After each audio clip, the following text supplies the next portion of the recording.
One thing that keeps me puzzled, despite having studied finance and economics at the world's best universities, the following question remains unanswered.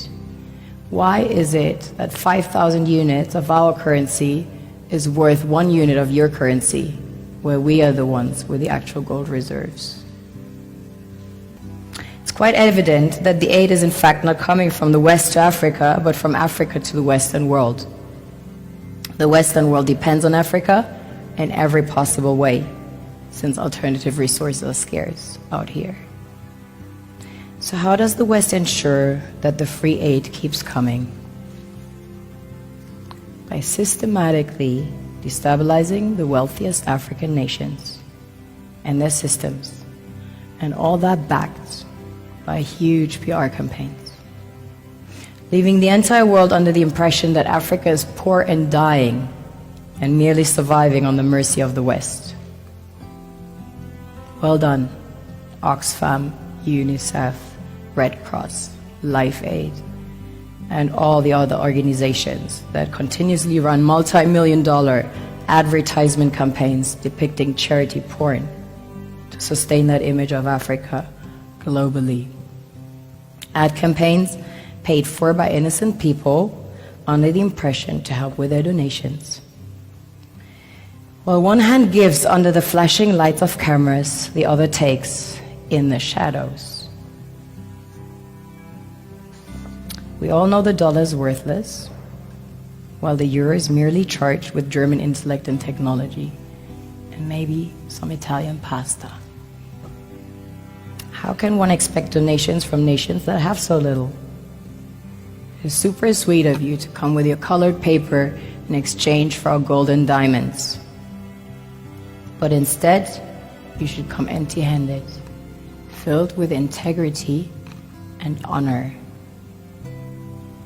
We want to share with you our wealth and invite you to share with us.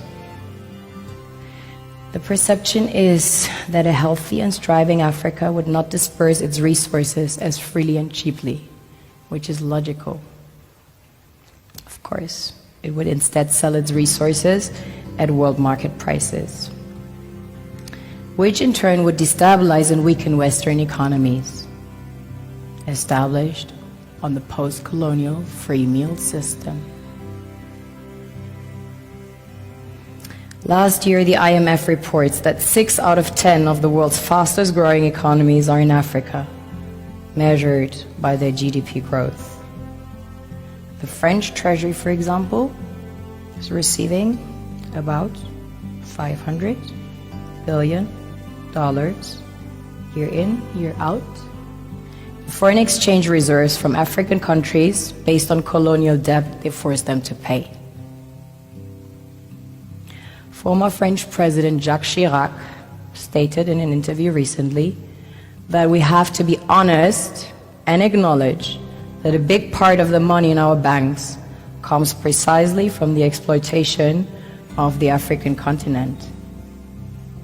In 2008, he stated that without Africa, France will slide down in the rank of a third world power.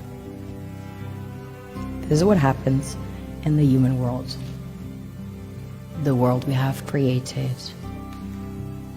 Have you ever wondered how things work in nature?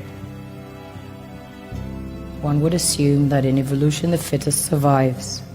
However, in nature, any species that is overhunting, overexploiting the resources they depend on as nourishment, natural selection would sooner or later take the predator out, because it offsets the balance.